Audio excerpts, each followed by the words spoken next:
Comme de nombreux pays, l'île Maurice fait elle aussi face au phénomène du vieillissement de sa population.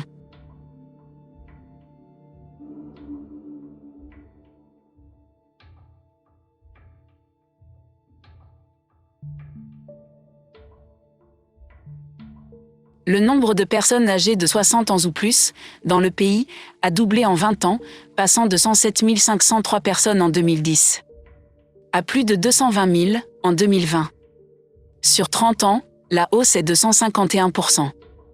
En effet, en 1990, il n'y avait que 87 528 seniors.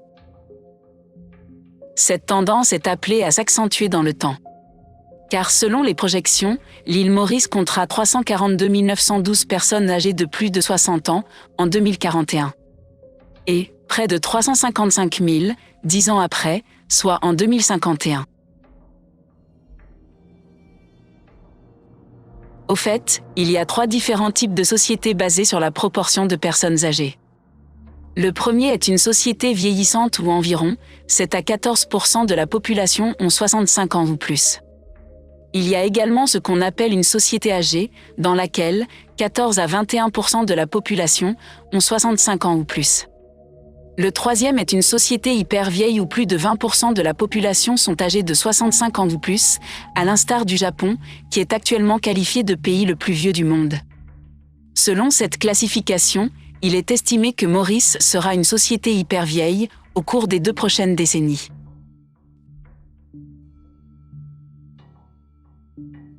Une statistique populaire, utilisée pour attirer l'attention sur le fardeau économique représenté par les personnes âgées, est le taux de dépendance totale.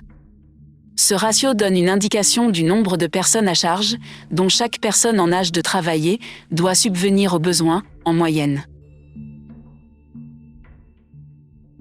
Les estimations officielles mettent en évidence qu'en 2011, il y avait 5 personnes en âge de travailler pour chaque personne âgée de 60 ans ou plus. Ce ratio tombera progressivement à 3 personnes en 2031 et 2 personnes en 2051. Un tel ratio mettra une charge économique plus lourde sur une base relativement plus petite de personnes en âge de travailler.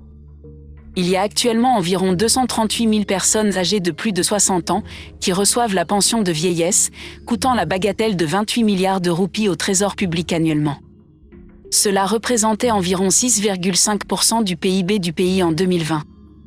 Alors qu'il y a 20 ans, elle ne coûtait qu'environ 2% du PIB. Alors, l'État-providence pourra-t-il soutenir financièrement nos seniors de demain? Ou bien l'île Maurice se dirige-t-elle vers une catastrophe?